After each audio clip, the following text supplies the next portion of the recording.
स्वागत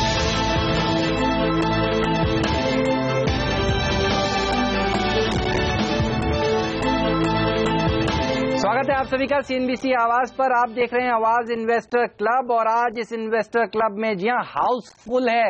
young investor, ladies investor, retiree, हर तरह के लोग यहाँ पर आज इस आवाज इन्वेस्टर क्लब में पहुंचे हुए हैं और इन सभी महानुभावों के सवालों के जवाब देने के लिए हमारे साथ दो खास मेहमान भी जुड़ चुके हैं।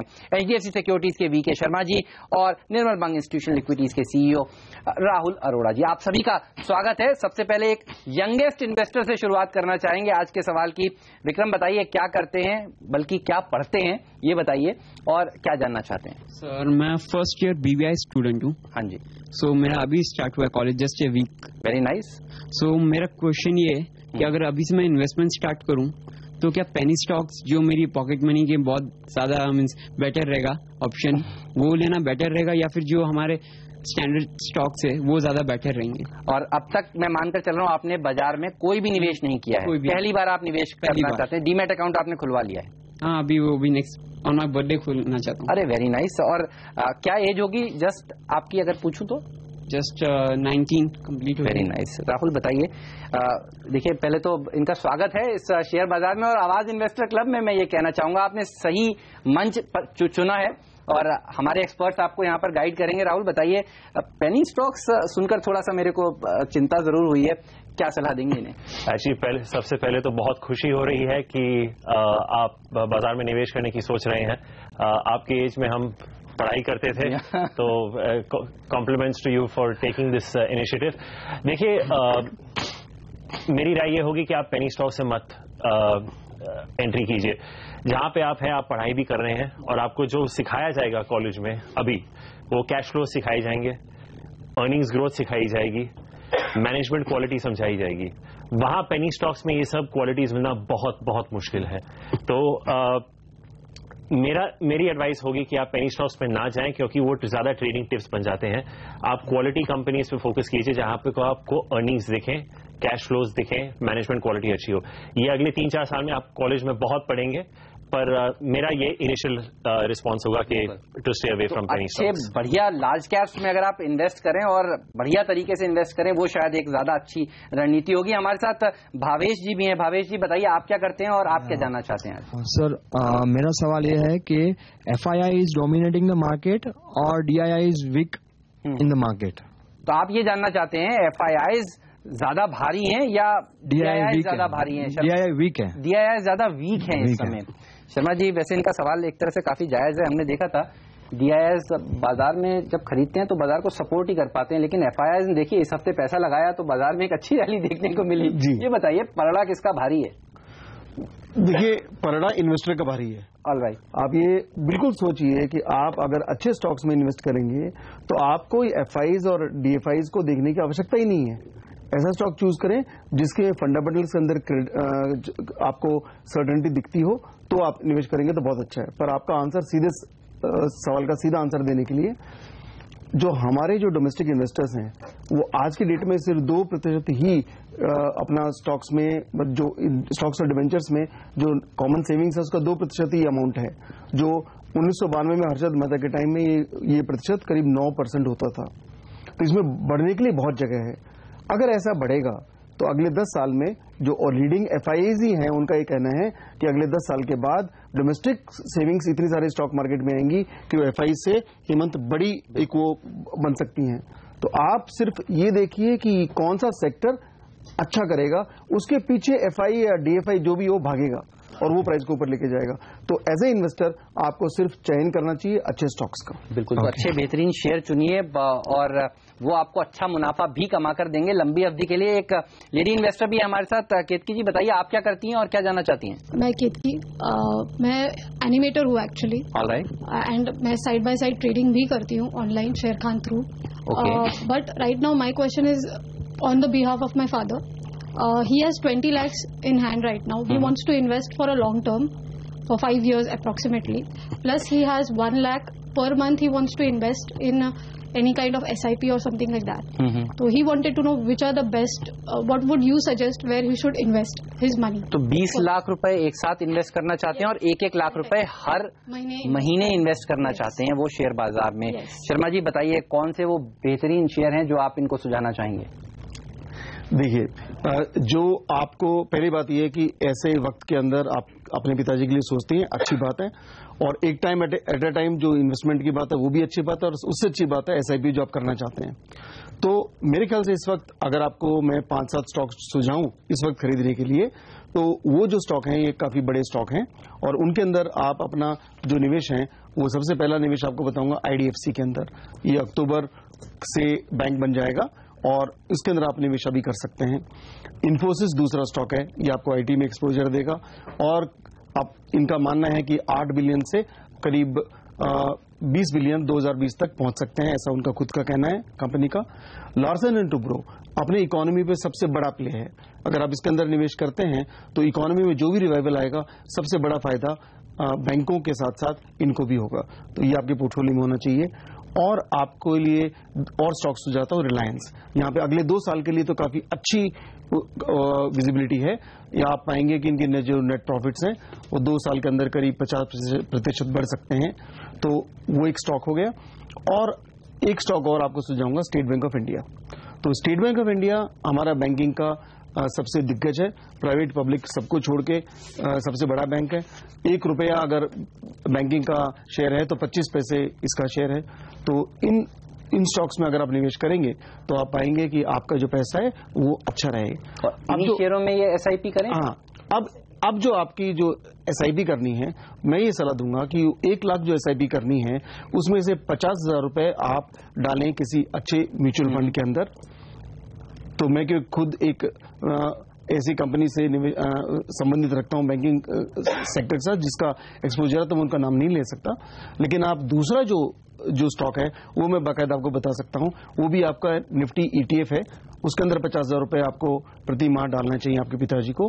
उसके अंदर ऑटोमेटिक आपका एक्सपोजर हो जाएगा 50 डिफरेंट स्टॉक्स में, तो आपको ये आवश्यकता ही नहीं रहेगी कुछ स्टॉक में लगाएं। तो आप कह रहे हैं निफ्टी 20 में 50,000 रुपए हर महीने आप निफ्टी 20 में डालें, तो आपके जो रिटर्न्स हैं कैपिटल मार्केट के रिटर्न जो है वो आपको मिलेंगे। हिस्टोरिकली जब से इंडेक्स बना है तब से अगर CAGR देखें तो 17% का रिटर्न है। चलिए, तो ये रणनीति आपके लिए अच्छा पैसा बनाकर दे सकती है और आपकी वेल्थ को और बढ़ाएगी। आप सेफली कह सकते हैं कि आज आवाज इन्वेस्टर क्लब में हमारे एक्सपर्ट्स ने आपको ये बेहतरीन सलाह दी है घर जाकर। चलिए, फिलहाल यहाँ पर एक छोटा सा ब्रेक लेना चाहेंगे, लेकिन अगर आप भी सोच रहे हैं कि CNBC आवाज में यहाँ पर कैसे आए, कैसे हमारे एक्सपर्ट से सवाल पूछें, आवाज इन्वेस्टर क्लब का पार्ट कैसे बने, तो तरीका बहुत आसान है। आपको जो आपके करीब में फोन पड़ा है उसे उठाना है और लिखना है AIC स्पेस देकर लिखना है इंटरेस्टेड और भेजना है 51818 पर। चलिए आप ये करिए, हम एक ब्रेक लेते हैं, ब्रेक लेकर अभी हाजिर होते हैं, बाकी सवालों के जवाब देंगे।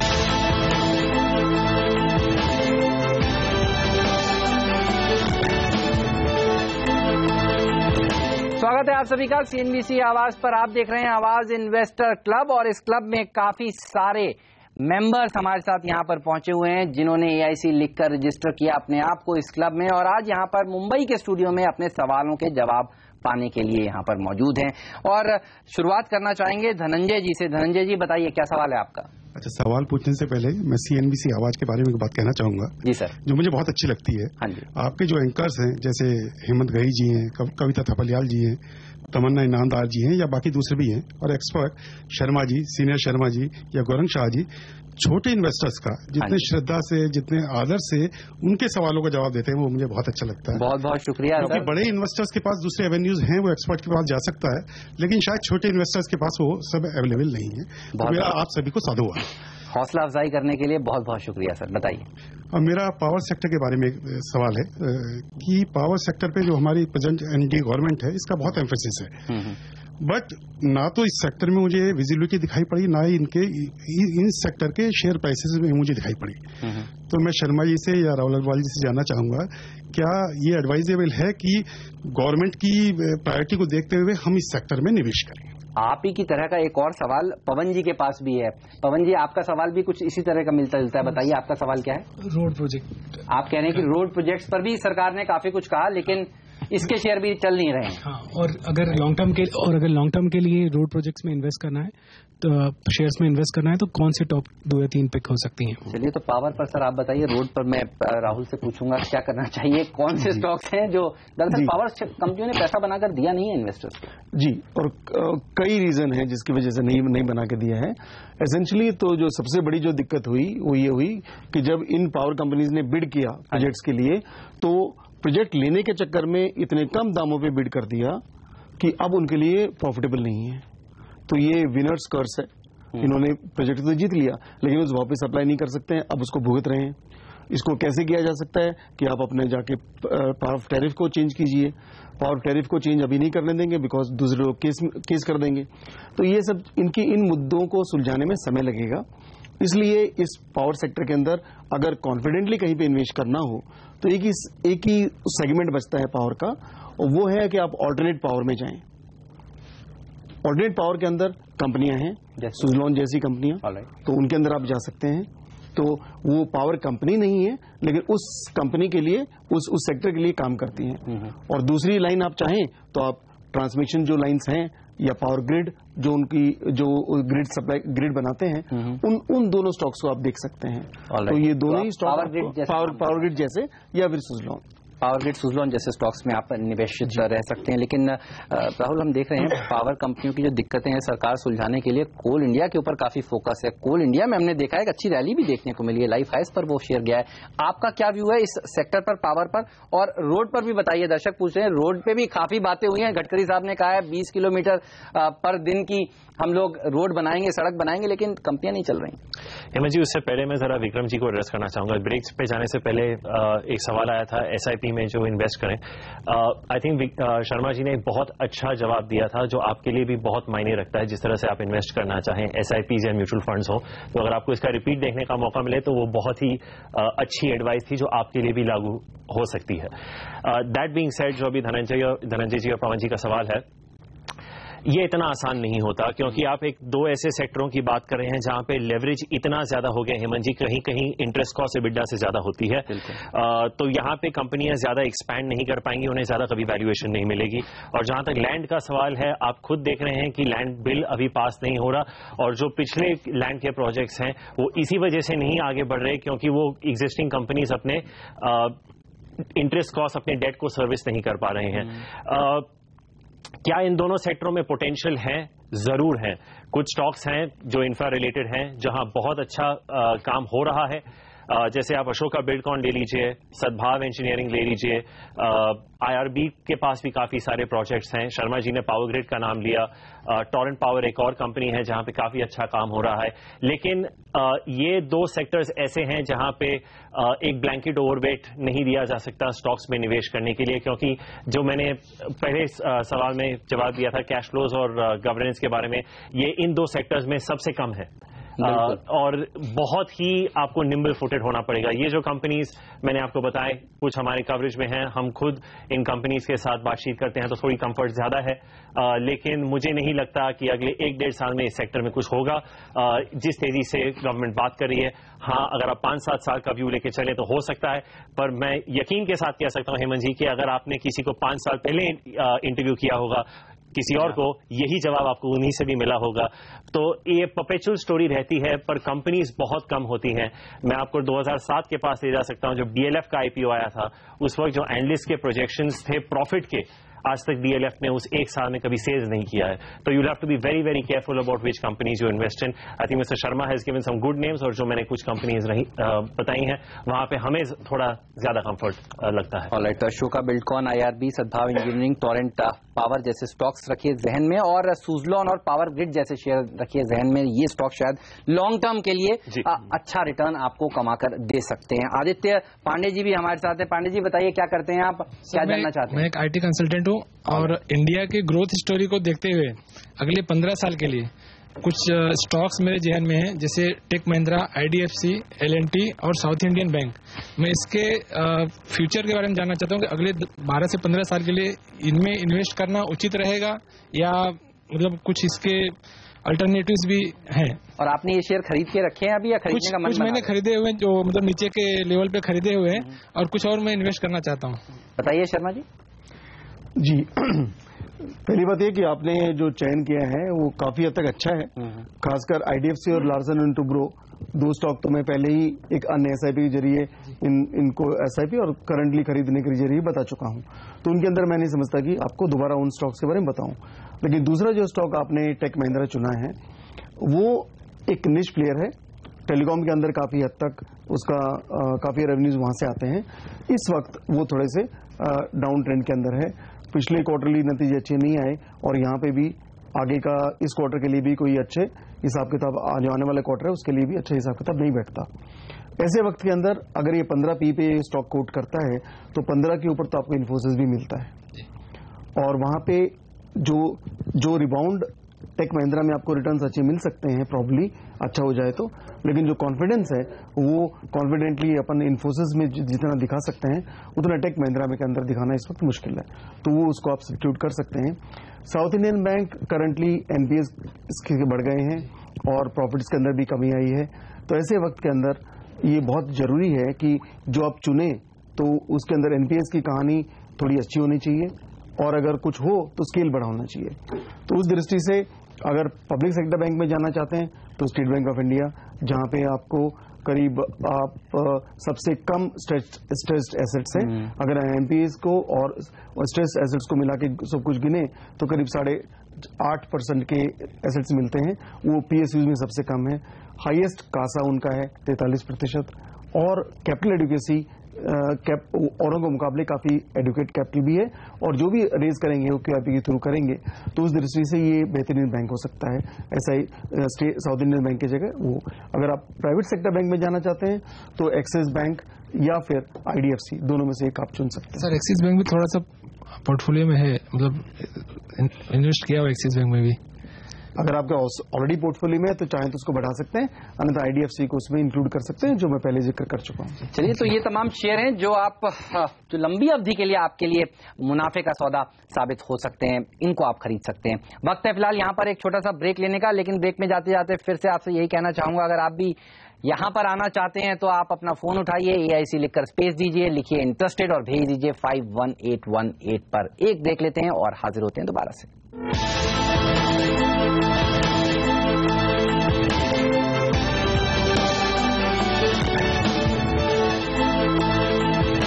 स्वागत है आप सभी का CNBC आवाज पर। आप देख रहे हैं आवाज इन्वेस्टर क्लब और आज इन्वेस्टर क्लब में, जैसा कि हम आपसे शुरुआत में भी कह रहे थे, हाउसफुल है। जी हाँ, सवालों की यहाँ पर कोई कमी नहीं है, समय काफी लिमिटेड है। चलिए बीरेन जी के पास चलते हैं। बीरेन जी बताइए क्या सवाल है आपका? नमस्ते सर, मैं सर्विस करता हूँ। मेरा सवाल ये है कि मैं फंडामेंटल्स और टेक्निकल्स दोनों देखता हूँ। फंडामेंटल्स में कभी ऐसा लगता है कि समझो कि एक कंपनी का प्राइस अर्निंग रेशियो 25 का है और इंडस्ट्री एवरेज अगर 30-35 का है, लेकिन अगर कोई शेयर अपने को 50 या 100 के ऊपर मिल रहा है और टेक्निकल्स में भी ऐसा लग रहा है कि ये चार्ट पे बाय सिग्नल दे रहा है, तो उसमें अब क्या हम लोग फंडामेंटल्स पे जाके अगर वो स्टॉक प्राइस अर्निंग रेशियो बहुत ऊंचा है और शायद फ्यूचर की अर्निंग्स भी डिस्काउंट कर रहा है कि इसको 500 करोड़ 1000 करोड़ का ऑर्डर मिला है तो ये चलने वाला है, तो क्या उसके पीछे वो स्टॉक लेना चाहिए कि you have to wait for it to come down? You try that? Yes, definitely. Actually, I'm very glad he asked that question. अगर आप 10 साल पहले जाएंगे तो डोमेस्टिक कंज्यूमर कंपनीज को 15 की पी दी जाती थी और एमएनसीज को 20-22 की पी दी जाती थी। आपको कभी भी high growth companies come valuation पे नहीं मिलेंगे और दो सेक्टर्स ऐसे हैं, कंज्यूमर और फार्मा में। आप पिछले जब से बुल रन हुआ है तब से यहाँ की एग्रीगेट अर्निंग्स देख लें, सबसे ज्यादा अर्निंग्स यही दो सेक्टर्स में आई है। इनकी वजह से अगर आपको अर्निंग्स, और ये पहले क्वेश्चन के साथ भी टाइड हो जाता है, अगर आपको अर्निंग्स और कैश फ्लोज दिखें तो आपको कभी सस्ते नहीं मिलेंगे। हमने प्रॉक्टर एंड गैम्बल जो शेयर है उसको 3000 पे इनिशिएट किया था। उस वक्त जब हम इन्वेस्टर्स के पास गए थे उन्होंने कहा था बहुत महंगा है, आज 7000 है। आप अर्निंग्स पोटेंशियल देखिए। It ties in with an earlier question. अगर मुझे आंख बंद करके 2 स्टॉक्स खरीदने होते इस मार्केट में, मैं कोलगेट और पीएनजी खरीदता।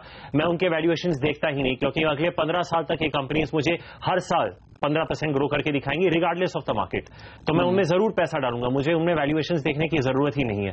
तो it's the same with Sun Pharma और Lupin, a lot of the stocks. तो अगर मुझे ग्रोथ दिख रही है तो मैं वैल्यूएशंस देखूंगा ही नहीं, क्योंकि अगर आपको कोई 25 टाइम पे बोर्डर नहीं देखे, वो आपको वो ये नहीं बताएगा कि वो अगले 1-1.5 साल में स्टॉक डबल हो सकता है। लेकिन जो रिस्क आपको पावर या इंफ्रा में है वो रिस्क यहाँ पे नहीं है। तो आई थिंक पी, अगर आपको ग्रोथ और कैश फ्लोज दिख रहे हैं, जो आपको कंज्यूमर और फार्मा में सबसे ज्यादा देखते हैं, तो आप वैल्यूएशंस मत देखिए। टेक्निकल्स मुझे समझ में नहीं आता, तो उसके बारे में मैं कमेंट नहीं कर सकता। बिल्कुल। गिरीश जी भी हैं, एक पेंशनर हैं, आप बताइए सर क्या जानना चाहते हैं? एक्चुअली मैं पहले ट्रेडिंग करता था। हाँ जी। जैसे आपके यहाँ इसमें बताया कि ट्रेडिंग में लॉस होते ही रहते हैं, तो अभी सोचा कि लॉन्ग टर्म में जाएंगे करके, तो करीबन 10 शेयर्स लिए थे, उसको टेक्निकल एनालिसिस चेक करके, चार्ट चेक करके, अभी मैं स्कूटिंग करके 4 शेयर पे आ गया हूँ। ऑलराइट। तो और वो अशोक लेलैंड, डिश टीवी, लाइका लैब्स, नोसिल। हाँ, नोसिल 4 है। हाँ जी। तो उसमें आगे कंटिन्यू करूँ या उसको और कुछ शिफ्ट करना पड़ेगा मुझे? ये शेयर कैसे लगते हैं शर्मा जी आपको, और बताइए क्या करना चाहिए? सर, लॉन्ग टर्म में के लिए निवेश करना चाहते हैं तो लॉन्ग टर्म स्टॉक्स को आप टेक्निकल एनालिसिस से नहीं ले सकते। टेक्निकल एनालिसिस सिर्फ आपको स्टॉक कब लेना है ये बता सकता है, चूज आपको फंडामेंटली करना पड़ेगा। तो ये जो रणनीति है उसको आप टेक्निकल एनालिसिस के लिए सिर्फ यूज कीजिए। शॉर्ट टर्म में ट्रेड करना हो तो टेक्निकल एनालिसिस काम आता है। लॉन्ग टर्म के लिए टेक्निकल एनालिसिस सिर्फ आपको ये बताता है कि इस वक्त ये स्टॉक इस प्राइस पे ले सकते हैं, पर डिसीजन आपको फंडामेंटली लेना पड़ेगा। सर, जो अपन ये बोलते हैं ना कि मूविंग एवरेज अगर 200 का देखेंगे तो उसमें 6 महीने, 1 घंटे, 1 साल का अपने को थोड़ा सा ये मिल सकता है ना प्रेडिक्शन जी। लेकिन फिर भी अंत में आप टेक्निकल एनालिसिस के बेसिस पे लॉन्ग टर्म व्यू नहीं ले सकते, जजमेंट नहीं ले सकते। पहले आप फंडामेंटली डिसाइड कीजिए। अगर आपको जो राहुल ने बोला कोलगेट और पीएनजी समझ में आता है तो टेक्निकल एनालिसिस सिर्फ आपको ये बताएगा कि इस लेवल पे ले सकते हैं। अगर आपको इन्वेस्टिंग करना हो और फंडामेंटल एनालिसिस नहीं हो खुद की, तो आप म्यूचुअल फंड में जाएं या फिर एक निफ्टी ETF के अंदर जाएं, या फिर आवाज को फोन करके एक स्टॉक पूछ लीजिए। जिस तरह से मैंने अभी स्टॉक्स बताए हैं उस तरह के आप स्टॉक्स पूछ के अपना व्यू बना सकते हैं। चलिए, वक्त की यहाँ पर कमी है और मैं जानता हूँ बहुत सारे दर्शकों के जो यहाँ पर हैं उनके सवाल अभी बाकी रह गए हैं और मैं उनसे माफी मांगना चाहूंगा और अगले हफ्ते आवाज इन्वेस्टर क्लब में उनको फिर से आमंत्रित करूंगा और कहूंगा कि आप अगले हफ्ते आके अपने सवालों के जवाब हमसे जरूर पूछें। लेकिन आज के लिए मुझे दीजिए इजाजत। शर्मा जी, राहुल जी, आप दोनों का शुक्रिया समय निकालने के लिए और आज आवाज इन्वेस्टर क्लब में आने के लिए। आप सबका भी शुक्रिया यहाँ आने के लिए। फिलहाल मुझे दीजिए इजाजत। आप बने रहिए CNBC आवाज के साथ। नमस्कार।